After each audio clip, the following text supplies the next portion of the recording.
Maybe before we go there, just explain to us what ransomware is. What is like a ransom attack for a school? Okay, 100%. So ransomware comes in two forms, two main attack vectors. First of all is normally either through an email, so either an attachment or a hyperlink, so a little click on me to download your bank statement, but that's generally, obviously that's a malicious site that you're being directed to. And the other one would be obviously something in a website. So you'd actually arrive on a website thinking it was legitimate, and you download something and it activates and encrypts on your machine. So we've had things like WannaCry, there's a few other ransomwares that are out there. And at that point, the entire laptop or tablet becomes encrypted from top to toe. All the file directories, if you open your documents, you can see all the extensions start to change. Yeah. And then renders the laptop completely useless. So you can't access any of your files whatsoever. They're all encrypted.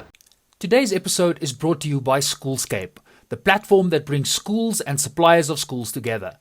Whether you are looking to source IT systems for your school, or you want to upgrade the infrastructure, or even purchase academic materials, Schoolscape is the place to be.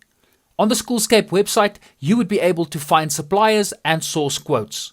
Next time you'd like to buy anything for your school, pop on over to schoolscape.co.za and find a supplier that suits your needs.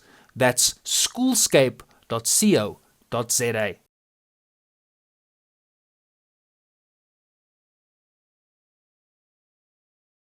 Hi, my name is Francois Nordia, and I am a super teacher. And this is Super Teachers Unite, the show that's all about motivating, inspiring, and supporting teachers. And with me today, I've got Ashley Lawrence from SonicWall, and I'm very excited to chat with you today. Ashley, thank you very much for joining me on the show. Thanks, Francois. Thanks for inviting me. So it's going to be very interesting. We're at Schoolscape. It's a premier event where a lot of exhibitors and suppliers to schools are exhibiting their products and their services. And Ashley, they are one of the main sponsors of the event. And the company is all about internet security, and we'll get into it a lot more in the show. But Ashley, I'm looking forward to the value that you're going to provide to our audience. But before we do that, let's educate.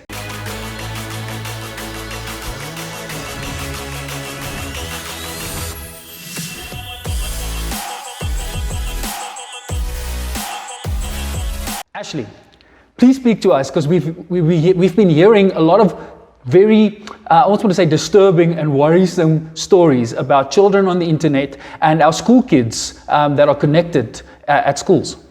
Yeah, certainly. I have to say there's a great risk of children stumbling onto inappropriate content, and obviously there's a large responsibility of the school to protect against that. So how does one protect against it? How do you allow children to have safe internet access? I mean, a lot of the schools provide e-learning, they have books in the cloud, they have books on campus that they need to use.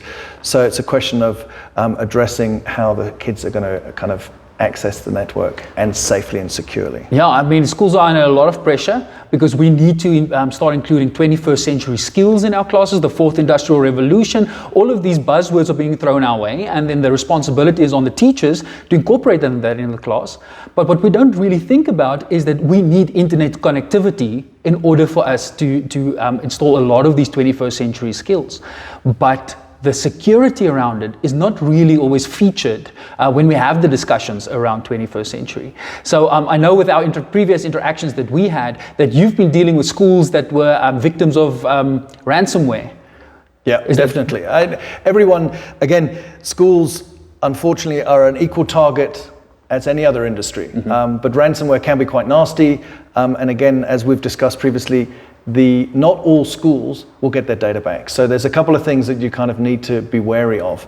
First of all, prevention is always better than the cure. Maybe before we go there, just explain to us what ransomware is. What is like a ransom attack for a school? Okay, 100%. So ransomware comes in two forms, two main attack vectors. First of all is normally either through an email, so either an attachment or a hyperlink, so a little click on me to download your bank statement, but that's generally, obviously that's a malicious site that you're being directed to. And the other one would be obviously something in a website, so you'd actually arrive on a website thinking it was legitimate, and you download something and it then activates and encrypts on your machine. So we've had things like WannaCry, there's a few other ransomwares that are out there. And at that point, the entire laptop or tablet becomes encrypted from top to toe. All the file directories, if you open your documents, you can see all the extensions start to change. Yeah. And then renders the laptop completely useless. So you can't access any of your files whatsoever. They're all encrypted. And if that laptop is connected to the school's network? Well, yeah, again, depends on the specific variety of the ransomware, but again, it can propagate laterally through your campus or through the school's network. Yeah. And or if there's not sufficient departmentalization, sure, that's a long word for this time of the morning. If there's not like bubble computing through the school in separation of the various departments, it can spread into your cloud storage, your backups, and then basically lock you out entirely from end to end. So you can't access any of the files you have in your system. So if you're lucky, the guys that are actually ransomware are still around. Yeah. And you can reach out to them and hopefully get your data back. Unfortunately, if it's an old strain that some script kiddie has just kind of downloaded and slapped into a piece of code and executed, there may be no keys to decrypt it. I mean, we spoke about this before. It's public key and private key. Yeah. So when you encrypt, it encrypts with a public key, but you need to find the owner of the private key to decrypt the data. And then what's happening is they're keeping your data hostage, and they're telling you, well, pay us in Bitcoin, pay us money, whatever they want from you, 100%. Then they'll supply. Well, you've got no guarantee that even if you pay over the money or whatever, that they're going to decrypt your data. So, I mean, we've done a few studies, and we've had some interesting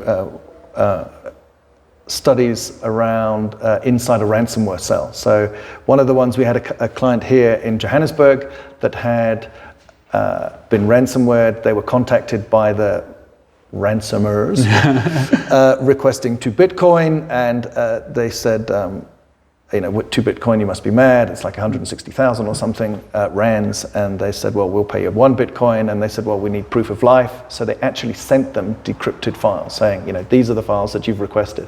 On that point, they kind of haggled it down, I think, to 0.75 of a Bitcoin, had to be transferred through various accounts, and then the data was unlocked. And then just the cherry on the cake, they sent them a customer service. Oh, wonderful. A customer survey. So, how was our ransomware?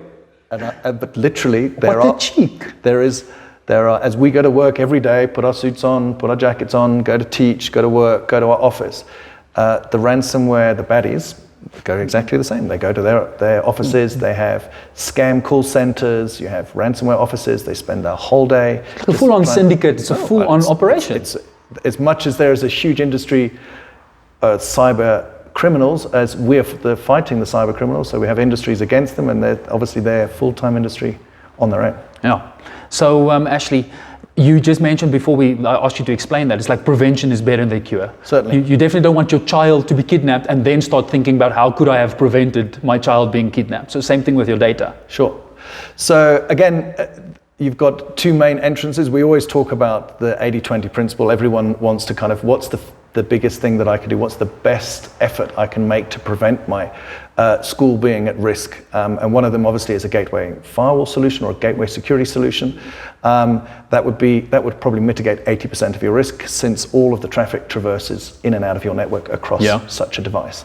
Again, but maybe explain to us what a firewall is, because if I'm a teacher in a classroom and I'm listening to this episode, and I need to go and make maybe my principal or the bursars at the school aware that, listen, there's something like ransomware, there's something like these things, and I need to explain to them, listen, we need a firewall. I need to kind of know what a firewall is.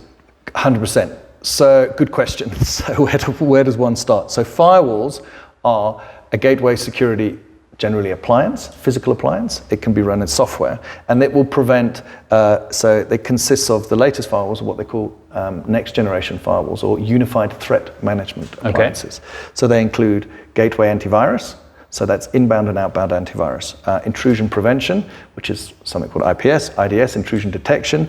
We have anti-botnets, anti-malware, and there's a whole bunch of subscriptions that sit on this appliance that scans the traffic as it comes in and out. Obviously, the firewalls themselves, you either have singular pairs, depending on kind of the architecture, and it protects other systems inside your network. So you may have a finance server inside for the bursar. You may have some servers with repositories of files and folders and equipment that the school needs to use, some files, books, e-libraries that you may host internally in the school. So basically what it comes down to is like the school has got a physical premises and physical property. That's not the only property of the school. Yep, your digital networks, all of that is the property of the school. And like you need a fence to secure your physical buildings, correct, you need a firewall to secure your digital property. And your gateway. So that is the gateway into your network. Like you would have a security guard standing at the gate, correct, checking the traffic coming in 100%. And out your school. You've got gateway firewalls. 100%. And then there's lots of, and this is where the complication comes in, there's lots of different versions of firewalls. So there's some freeware out there. So again, we've had conversations about schools on budgets. How do we look at protecting on a restricted budget? And there are freeware firewalls available there. Unfortunately, the freeware firewalls don't have the money to do the R&D. They don't own the patented technology that the larger security vendors such as SonicWall provide. So that's in that instance, we would have educational programs. If you're a government-funded school, then obviously we have different programs to assist that. But talking about gateway, so your primary point of entry would be your gateway. Then all of the learners have tablets. My daughter's at a high school in Joburg, and she has to have a tablet for school, and she connects to the wireless network in the school. So that wireless network has to be secure. It's the wireless network preventing them from accessing inappropriate websites. Or at best, so first of all, we need to block all the bad stuff. So there's inappropriate stuff that she's not allowed to see as a minor. Then there's indoctrination, radicalization, and grooming. So there are organizations, worldwide terrorist organizations, that groom and seek out young, disgruntled kids and try and groom them into their organizations. Because remember, our kids are highly impressionable. Correct. And if these organizations get access to our kids, they don't need to see them face to face and talk to them. Our kids they're digitally native. They are citizens, and when they see content, that's how they interact with other people. And they join chat groups unawares. They think this is some like-minded individual, and suddenly they get led down a road. So you need to have a technology that will prevent those kind of categories. That's one. And obviously the other parts are the blocking of just time-wasting stuff. So I mean, these are bad things. They have to be blocked. There's no questions about that. The other one is, do we allow them to go to Facebook? It's not offensive. Yeah. It's just time-wasting. Yeah. Do we allow them to go into Facebook during class time? Do we create rule sets that allow them to access it during break or before school or after school? So there's kind of a granular level of management that needs to be applied to school to get the best out of their time in class or on campus. So exactly like you would lock certain classrooms or areas of your school that you don't want the kids to access during the day, just like that you can block certain sites at certain times that you don't want them to access. And you do that, and those profiles vary from different grades. So a lot of campuses that we protect have a primary school on campus and they'll have a high school. So obviously the primary school users have very different access to the high school users. And also you would have educators and learners and potentially guests. So in the event that the school has a concert or they have a sports event and people wish to take pictures and post it on Facebook, maybe their school provides a wireless guest network that they can connect to. How is that protected? Again, there's certain legal things they need to do, but they want to have open access. So how does that get managed? And that's the responsibility of securing that at your wireless access line. I think there's a lot of insecurities, especially from a teacher's point of view. It's like, okay, we're not trained for this. I mean, at university, there isn't a module on internet security. That's not we're aware of it maybe, but we don't know the complexities of it. And it sounds like, I think you've done a great job of bringing it down to a level that the teacher would understand. But I think one of the things for teachers that may be a barrier is that we don't know the jargon, we don't know the language and exactly what is needed. So thank you for sharing this with us. There's a lot of value in that.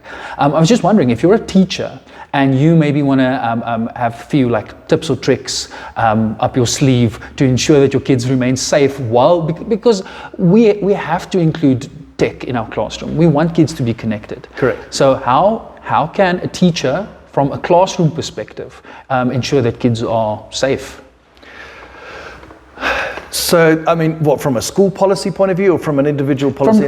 From the individual teacher. The schools do have policies, and I'm sure you guys will be able to assist the school and the principal, but 100%. what would a teacher be able to do?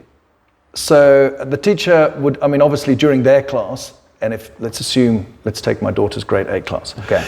So the children have tablets and they're allowed cell phones at school. So the first thing, one would be about making sure that the devices are either like turned off or muted so that their cell phones so they don't disturb the class.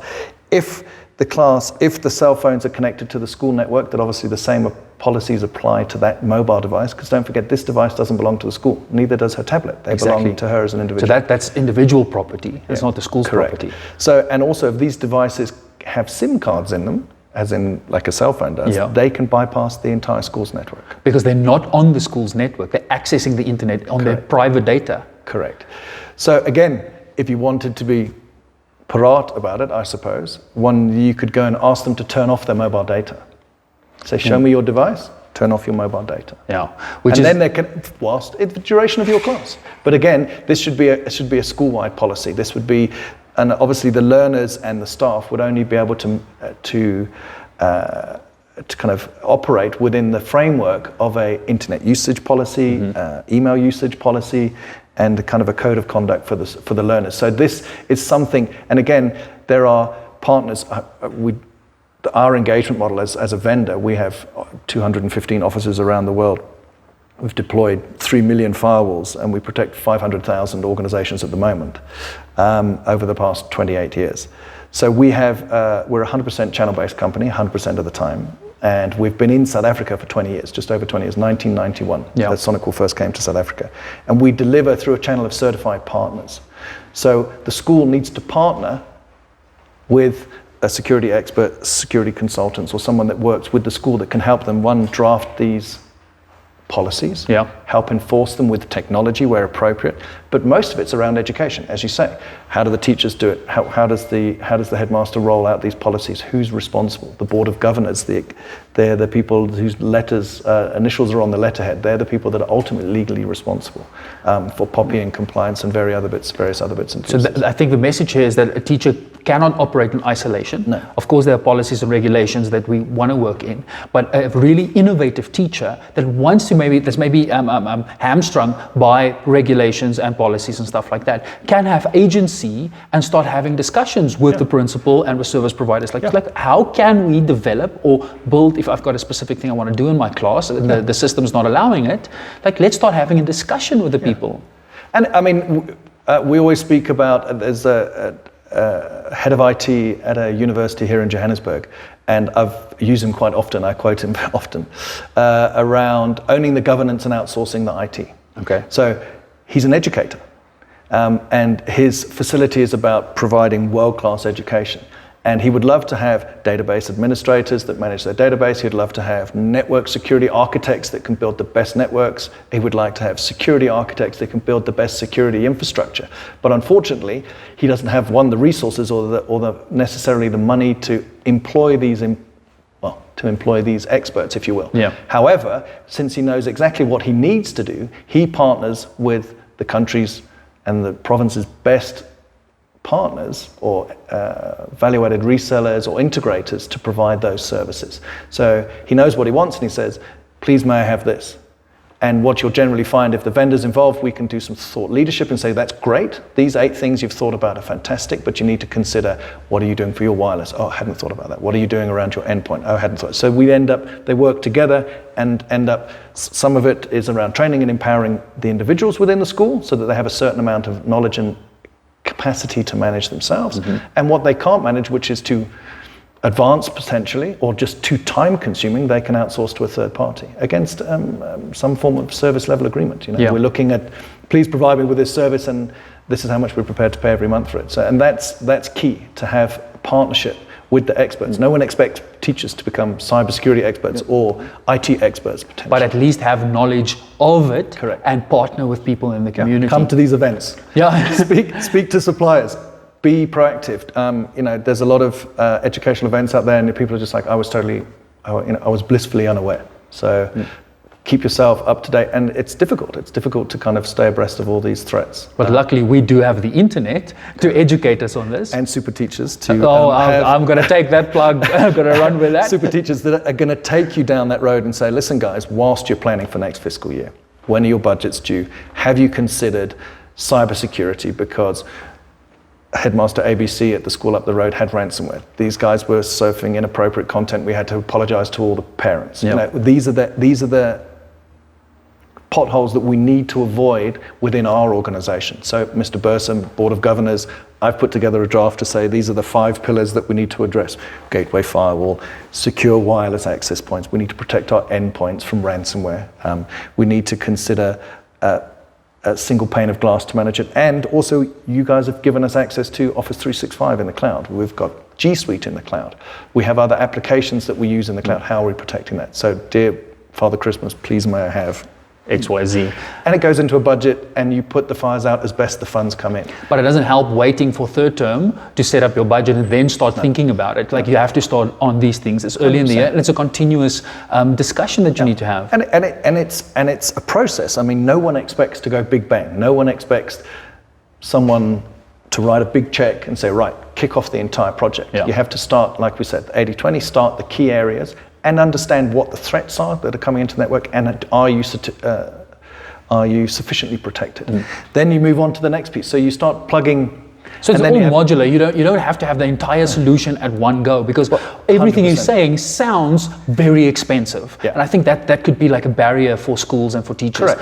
But if you do it in this modular approach, let's start with what's the first thing we need to get? Let's get there. Firewall's your gateway firewall. Protect your keys to your kingdom. That's your gateway, is your front door. You need to protect that.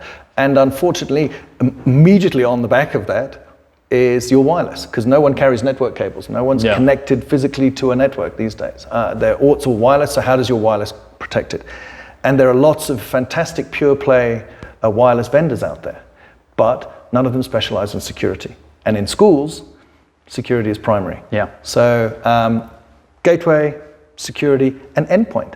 What happens, how long can the school afford to be offline if you have ransomware? Yeah. It may take 2, 3, 4, 5.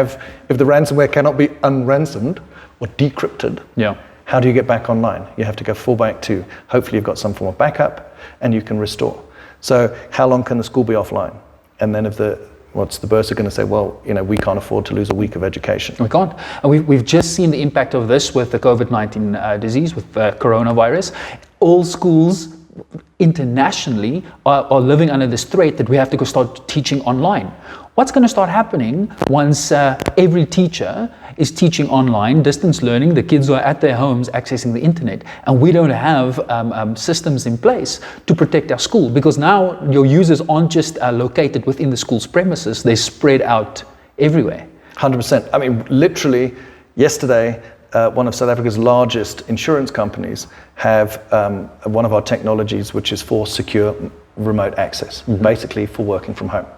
On this instance, it's for the road warriors that are out and about, so they can securely get back into network services, files, functions, systems. And some of them are on-premise at their offices and at other data centers around the country. Some of them are in the cloud. They could be anywhere because they're hosted. And literally yesterday, they're saying, we're looking at closing our call center and moving them to work from home. Yeah. So pick up your laptops and go home. Now they need to securely access the office, the school, in this instance, the company's corporate systems remotely and securely. So this is what COVID's doing today. We actually have as campaigns and videos and stuff. Maybe I'll share some links. You can for sure. We'll include all the descriptions, all the links that you send me. We'll put it in the description everywhere on all social media. So I mean, we're facing a possibility. For example, last night I was on the phone with our director from the Middle East, and the schools in the UAE have closed initially for 4 weeks. Now it's for 6 weeks. Yeah. I was on a call yesterday with the marketing department in Ireland. The schools in Ireland have closed for 5 weeks. Everyone's at home. They've all been sent home to, study from home. How they're going to, the more, I suppose, the high schools where they have curricula that they need to complete, maybe they're going to have users coming in remotely. For example, my daughter has to have a tablet for school. So I should imagine if they decide to close the school, or there's some pupil or educator that has COVID, then they potentially may say, right, we're closing the school for a minimum of 14 days for incubation, it's happening already. We're seeing it. I'm waiting for it. One of our exhibitors here currently is teaching at a school that was closed yesterday. Correct. So what's going to happen? The school's going to turn around and say, well, how can we fix this? This is where you reach out to your vendors and say, I remember I met those guys at the Schoolscape premiere event, and he spoke about how do we access the network securely and remotely and still maintain the same level of protection. So that again and it's an unexpected budget, but again, what do? You at the risk of your learners, you kind of need to. Yeah.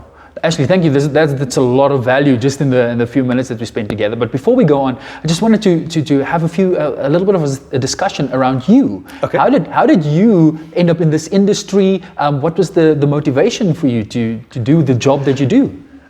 Good question. So I joined IT in 1999. Okay. From the restaurant industry. All right. Of all places. And it was just ahead of. We were waiting for all the problems that were going to happen at the year 2000. Oh, the Y2K issues, yes. Correct. So that was quite exciting, quite interesting. And again, it was something that I hadn't been involved in before. The last time I'd used computers was a green Corel Word writing my thesis and dissertation at university. So it was exciting and new. And then obviously there's the hardware portion, there's networking portion, and then the company I worked for had a security division. And of course, security is kind of a little bit James Bond, it's a bit mysterious, It's always changing, there's always a baddie, and everyone likes to be the guy who fights the baddie. Everybody wants to be the superhero. Yeah, exactly. Everybody wants to be the super teacher. That's why we've got super teachers. Exactly. We need super IT specialists. We need people that really want to make a difference. Yeah, and it's a noble cause, if you will. It's always good. I always want to be on the the Rebel Alliance side, not the not the dark side. Yeah, I love the Star Wars reference. Okay, keep the geekness coming. But I have to say, talking of geekness, we had a customer who had all their servers were named after the spaceships in Star Wars. Okay, like and Millennium Falcon. And the passwords were the captains. Oh, okay. So you had to be super geeky if you want to. You could crack their entire network. And well, all of that information is available. Well, it was a good few years ago, so I should imagine they've all been upgraded with new password policies. Hopefully. Plus, also, you just gave away. I didn't tell you who he was. Awesome. So that's how that was where the interest came from. Like you went in. Yeah, it's about, and it's a constantly evolving network, constantly evolving industries. It's gone from being physical on-prem. We were joking at an exhibition a few weeks ago where we used to drive around with a firewall in a car. It was a physical appliance. Yes. And you drive at a customer, and the customer says, "Well, what's that?" And it's a firewall. It says, "What? It's like an architectural thing. It's a wall, or it's in my car to prevent the heat from my engine." So no, it's. And we started educating 20 years ago. I mean, obviously the larger industries, banks and insurance, have been using this, but some of the other industries, smaller industries, are like, no, we don't need security. Obviously, in 2020, everybody needs it. Yeah.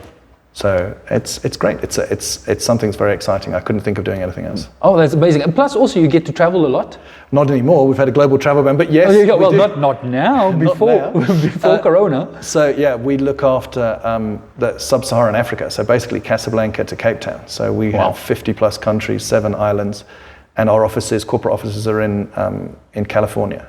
Must be nice. Well, it's often the children say, "Well, what did you see?" And it's like, "Well, I saw this side on the way to the meeting, and then I saw this on the way back in the taxi," because you're in a boardroom, you're in an office. But yeah, it's always nice to meet other nationals, other countries, other cultures, and understand that the pains that we see and the problems that we face in South Africa are global. Yeah, it's not a South African problem. It's a global issue. I mean, we were talking about a project at Rome University. So, I mean, we're working with a large university in Johannesburg, who will remain nameless. You got 2 to choose from, by the way. So you've got a 50% chance of being right. So we're working with that, and the guys are like, "Well, do you have any other projects?" And it's like, "Well, yeah, we've just finished Dundee University. That's, I think, 65,000 students. Rome University, we've done a project there." So it's nice to speak to them. It's like, "Would you like me to schedule a call?" It's like, "Okay, well, let me just phone." And then you schedule a call, and we put the phone down on speakerphone, and we have a call with the IT director from Dundee University. I just love how small the world has become, and we can make contact with anybody. And again, if you're, these days with laptops and Zoom and these Skype for Business, you can do video conferencing. I mean, 60% of communication is non-verbal. So you want to see the person. If the guy has a very strong Scottish accent and the guy on the other side has a very strong Afrikaans accent, it can be a little. I can think we need to record stuff like that. People need to really experience that challenge. Yeah. or the interview with Pisa University where we had to have a translator because the Italian didn't speak English. Okay, well that absolutely happens. Thank you for that. The last part of the show is a few quick fire questions to your side, which you couldn't have prepared for whatsoever. But I also know that we say it's quick fire, but it doesn't have to be. The first question I always ask my guests, what is your superpower? Cooking. Cooking! Okay, you have to elaborate. I need to know more. So I've cooked professionally. All right. You said you come from the restaurant industry. So were you a chef in the restaurant? Okay. So when I was a teenager, growing up in the UK, I only came to South Africa in my mid-20s. You had to get a job to get kind of pocket money. And the only job you could get underage was working in a kitchen. I started working in a kitchen as a teenager. And I've cooked professionally all the way through university till I was about 25. So I don't know, 10 plus years. Wow. And now obviously my family enjoys my culinary skills. So that's one of my superpowers. That's absolutely amazing. So when the heat in the kitchen gets too hot, you get out and you start working with firewalls. Correct. So build a firewall in your kitchen. In fact, we have secure SonicWall access points in the kitchen, and the house is firewalled. So my kitchen is secure. The most secure kitchen in the country. I would like to think so. Tell us about your favorite teacher when you were at school. Good question.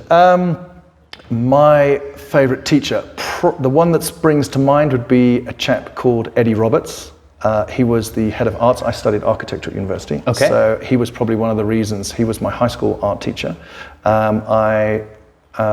He was just very passionate, and he lived and embodied the whole kind of art history, immersed himself in that. And he shared his personal experiences, which kind of made you empathize and kind of go down the road with him. And he used to talk about doing brass rubbings at these churches in the UK where the Lord and Lady were buried in the church, and those brass plates that cover their tombs were from 1500, 1600s. Wow. And he would literally do brass rubbings. You get permission to use tracing paper and a piece of chalk, and he would talk about those. And he took us on a tour to Italy, and he took us to see the Pieta, which is the Michelangelo sculpture of Mary holding the dead body of Christ. And it's just, I'll remember that forever. And that was Eddie Roberts. I think I was 17 or 18 at high school. Well, that's amazing. Just shows you what impact a teacher can make when they're really a super teacher and they love their job and they share their personal experience. Yeah, and that was 30 years ago almost. So more. So that's something that our audience can learn from. It's like if you want to make a breakthrough to children, it's like share your personal experiences. Just go that extra mile. 100%. So when you're not at conferences like these and expeditions like these, you're traveling all over the world and you have a time to watch Netflix or Showmax or stuff like that, what series are you currently binging? I'm really sad. I don't really watch much TV at all. But the Netflix is probably the best thing because live TV, no one has time for live TV. Exactly. The last one I've been watching is on Netflix. It's called Altered Carbon. Oh, yes. A little dark. Yeah. Seriously R restricted from a content point of view, but interesting concept about stealing, using human body as just a shell and your DNA is kept in a stack. It's very interesting concept. I've seen an episode or two and I really like the premise of it. Yeah. Last question, Ashley. Sure. You get to build a school from the ground up. Yep. Okay. You've got no restriction on resources or budget or whatsoever. Yep. How would you build that school? What would that school look like? Sure. So I've got two heads on that one. First of all is obviously the architectural head. And the other side was from a security head. So from a greenfield project, you'd need to protect from a security design point of view, you'd make sure that you have all the pillars and all your attack surfaces are protected from the outset. And then obviously from a school point of view, would be kind of, we would need to look at a green school, I should imagine. So a school that encompasses, natural power, natural resources, etc. I mean, I would suggest that. I mean, excellent. And sourcing the best teachers and collaboration. A lot of that, because it's a small world these days, you may have educators that are based in territory at the school, and then you may have educators that are from all over the world. Yeah, satellite teachers or remote teachers. They're just coming in remotely. They're presenting holographically. They're presenting on huge screens in the classroom. It happens today. I mean, we video conference every day. So I suppose that would be collaborative education from all over the world. I love the idea. I was expecting you to go immediately going into the digital security of it, but I love the fact that you went the architectural way, like the actual physical infrastructure, as well as the digital security, but then the focus on the teacher. Yeah, the security is a layer, obviously, and again, that's our lifeblood. I mean, that's my 9 till 5, my bread and butter is about securing from all the attack surfaces, in this hyper-distributed era. But again, it's ultimately, you have 8, 10, 12 years to create the future, which is our youth. So the time, that has the single goal has to be giving the best to them in those years. I mean, be it primary school or high school. So. Awesome. What a great message. Thank you very much for spending time with us on the Super Teachers Unite show. Lovely. Teachers, principals, university lecturers, if you're watching this till the end, thank you so much for spending time with us. If you like what we do here, ensure that you like this episode, subscribe on all the platforms. If you're listening to this as a podcast, please ensure that you leave us a review, because that means we get access to more and more people, and we can build this community of super teachers so we can make a positive difference in each and every classroom. Until next time, my name is Francois Nordier. This is Ashley Lawrence, and we are Super Teachers. Thanks.